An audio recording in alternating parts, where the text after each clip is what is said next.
আবার হাইকোর্টের খবরেই যাব, এবার দেখাবো এক যুগে অকেজো নির্দেশে হুঁশিয়ারি বিচারপতির। কি অকেজো নির্দেশ, পুরোটা জানবো প্রতিনিধি অর্ণবের কাছ থেকে। অর্ণব,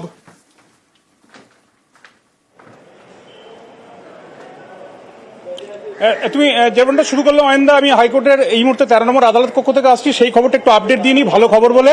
মালদহ এবং উত্তর 24 পরগনায় অবশেষে হাইকোর্টের গুঁতোয় খোঁচায় 3 মাস জেলে ভরার নিদান দিয়েছিল ডিপিএসসির 2 চেয়ারম্যান মালদা এবং উত্তর 24 পরগনা এবং একই সঙ্গে শিক্ষা কমিশনার। সেই মামলায় 312 জন মালদা এবং 410 জন উত্তর 24 পরগনা তারা চাকরি পাচ্ছেন অবশেষে এই প্রায় 15 বছর পরে, এবং সেটা কমপ্লাই হচ্ছে, তাদের ওয়েবসাইটে দিচ্ছে। আমি বিস্তারিত অবশ্যই পরের বুলেটিনে আসবো, সেই সব নিয়ে জানাবো। তুমি যে তথ্যটা বললে, এটা এই ঘটনাটা রানীগঞ্জ থানার ঘটনা। একটা জেসিবি মেশিন, যেটাকে বলা হয় কোম্পানির নামে বিখ্যাত হয়ে গেছে এই মেশিনের নাম, যদিও আর্থ মুভার।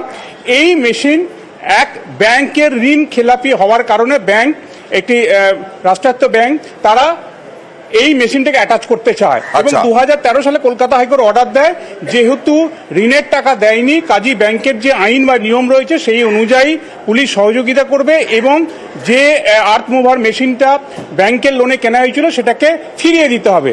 কিন্তু 2013 থেকে আজ 2025-এ 12 বছর পার হয়ে গেছে, কিন্তু হাইকোর্টের নির্দেশ কার্যকর হয়নি এবং রামপুরহাটে গা ঢাকা দিয়ে রয়েছে। এবং রাজ্যের তরফে, পুলিশের তরফে জানানো হয়, আজকে আদালতে এসে হাজির হয়ে যার বিরুদ্ধে অ্যালিগেশন সে আদালতকে পুরোটা জানাতো, তথ্য জানাতো। এমন একটা অ্যারেঞ্জমেন্টও রাজ্য করেছিল, কিন্তু শেষ মুহূর্তে গত 2 দিন ধরে তার ফোন সুইচ অফ, তাই পুলিশ তাকে, রামপুরহাট থানা তাকে খোঁজ পায়নি।